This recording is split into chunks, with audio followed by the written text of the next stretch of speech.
Millie, and I'm not going to read her bio, but we know she's the Destinations Medicine and Interpreter Services, she's the Director of Destination Medicine and Interpreter Services and the co-chair also of the OSU Medical Western Center. It is wonderful to have somebody who looks like you, who works like you, who understands that be one of our international women that we can celebrate today.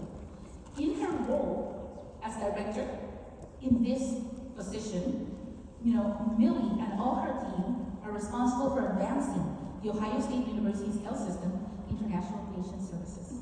In all her roles, Millie has worked to increase all the access and opportunities for international patients located abroad, as well as domestic patients traveling from other states. Her team coordinates with administrative teams to develop streamlined business processes focused on seamless integrating our organization. She has almost 28 years or more, that she's too humble to tell us, being responsible for the experience in hospitalization and administrations and operations, language access, and diversity and inclusion, including almost 20 years at OSU Health System. The Ohio State University Health System is where she got started, and she led interpreting services since the inception of the program, and where I met Millie, even before a little bit when she was at Nationwide Children's. So she's been in many, many, many roles. Let's just think that through all the experience that Millie has had, not only at the university, at OSU's Western Medical Center, also through being co-chair of the Diversity Council, or that organization, that is very, very important. She has been, in charge of igniting programs, aligning initiatives, and most of all, she has become part of what OSU, the Ohio State University Western Medical Center, is she's become the definition of diversity, integrity, humility, and leadership. She empowers other people, not only her medical co-workers, but she empowers everybody around her. She has embraced equity, I think, since the very first time she came here to Ohio. And she leads with the most outstanding part of her person, her heart. She's a leader with a heart that embodies the role model of the living soul of equity, integrity, and embracing our equity. And with that, I have the pleasure to introduce Millie Valverde.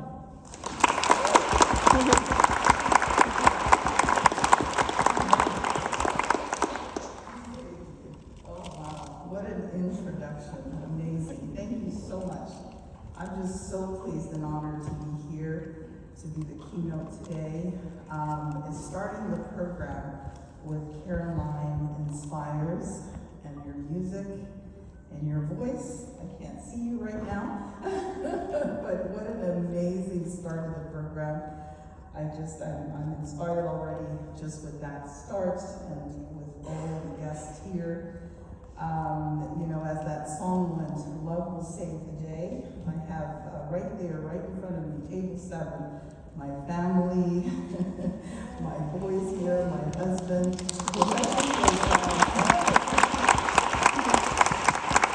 I think it's really important to bring men, right, to these types of events and really understanding the challenges. So thank you, men, for being here, for really being allies to us women and empowering and continuing these conversations. So it's not just women, right, in these issues.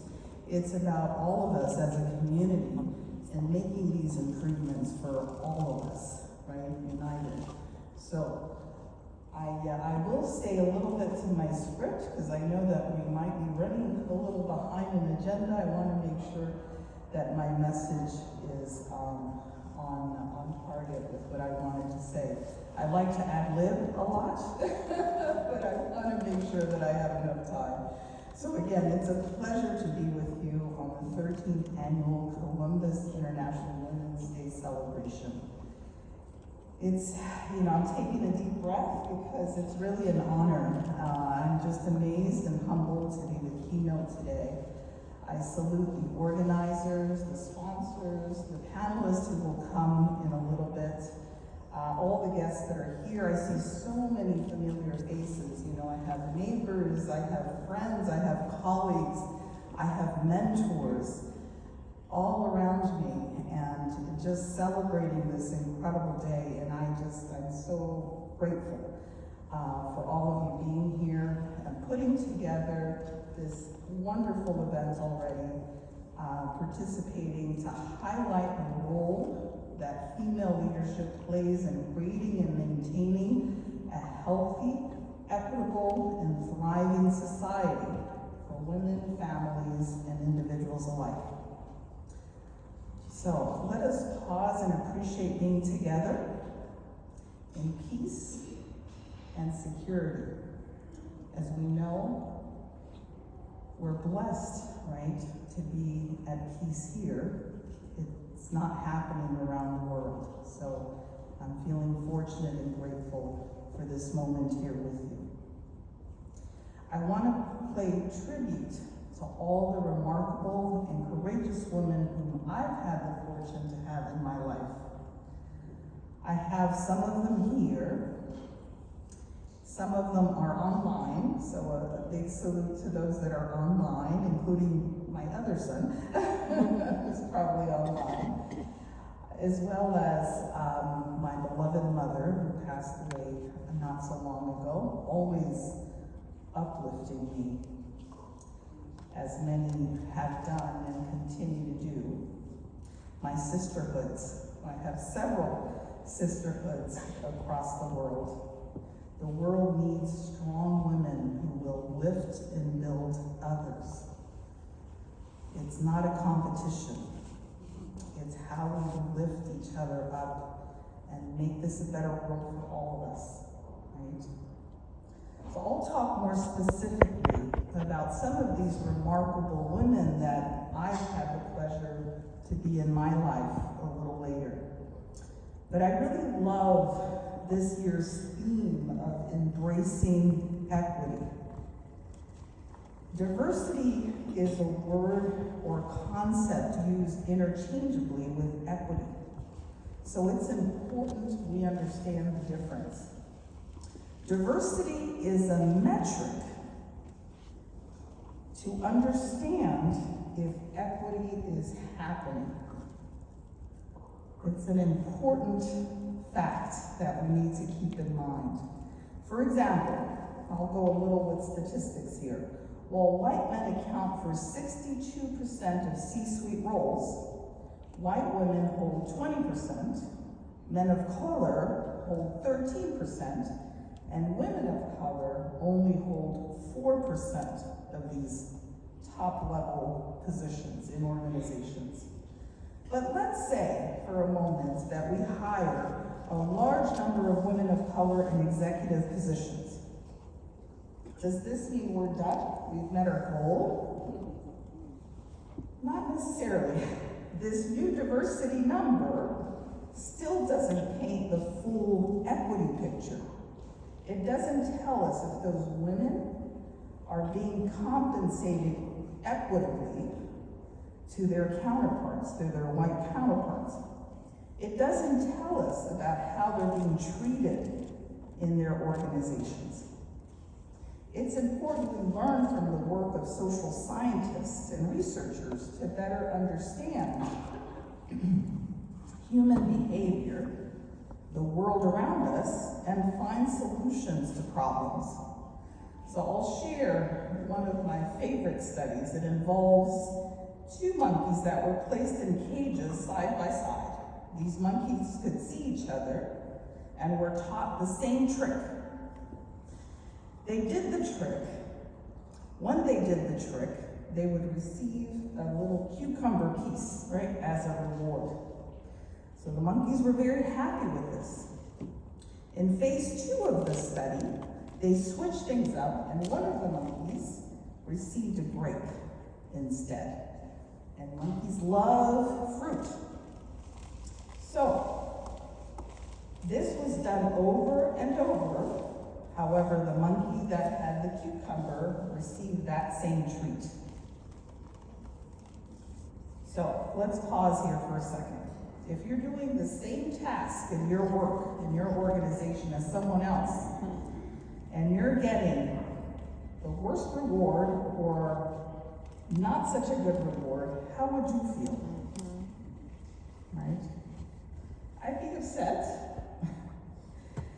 Just like in this research, we innately understand how to spot even a glimmer of injustice.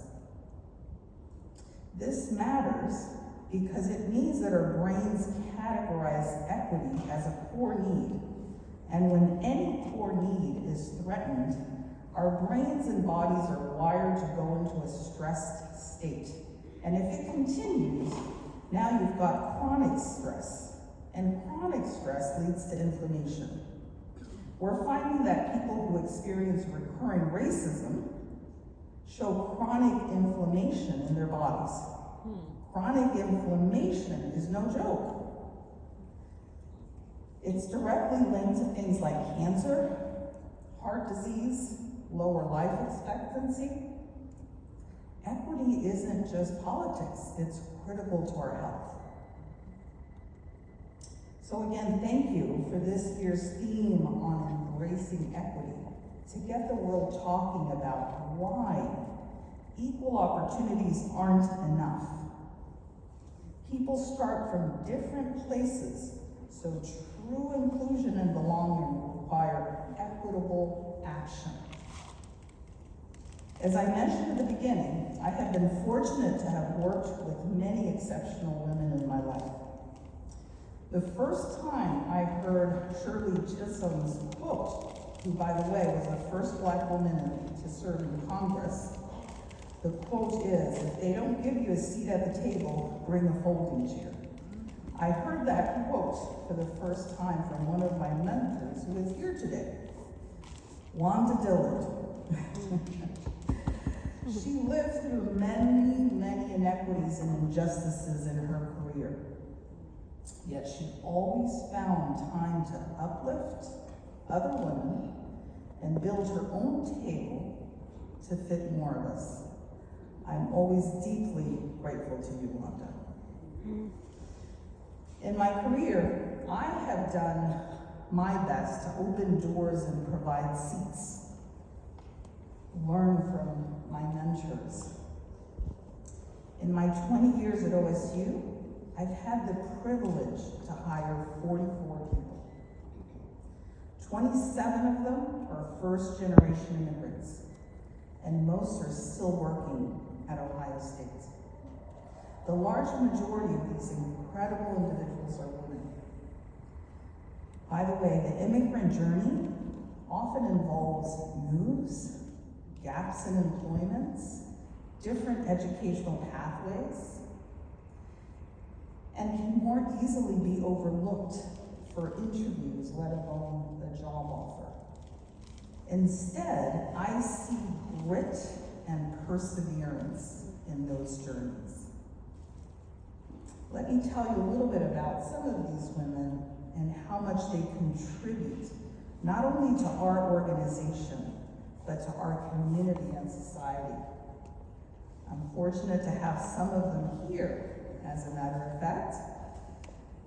Sylvia became the first nationally medical interpreter at Ohio State. And at that time, only one of the few in Ohio and in the United States. She was that spark plug that ignited the entire OSU team to be nationally certified. As a result, we were one of a few teams in the United States to have that recognition to be nationally certified as a team. Sylvia, I will always be grateful to you. One of our Russian interpreters, who was a physician back home, is often told by community members, "My life is better because of you." her activism, her engagement, her support, her outreach to her Russian-speaking communities has been extraordinary. 20 years in really uplifting the community. I remember a nurse who's no longer at Ohio State, but when I hired her, she was coming from New York and worked for 25 years in the emergency room as a nurse. She was also a Spanish medical interpreter, and through her time became an ASL medical interpreter. After witnessing injustices in healthcare, she left to pursue a degree in healthcare immigration law to help communities she serves. We have currently an Arabic-speaking medical interpreter who is also the most successful local real estate agent serving the Muslim community. She saw a need and she filled it. She didn't wait for others, she filled it. And that's on top of the full-time job and raising 3 kids, okay? A nurse from China who arrived at the age of 27 had to start from scratch in jobs that didn't utilize her skill sets fully. Now she's working with patients coming for complex care from all over the world. Most recently, a physician from Peru, who after working as a patient navigator, got her confidence back to re-enter the medical field. This means a long path to be licensed in the United States. But I'm so proud that she recently passed her step 1 exam and is on her journey to becoming a physician here in the United States. You're a role model. Muchas gracias. Te lo agradezco mucho. You inspire me.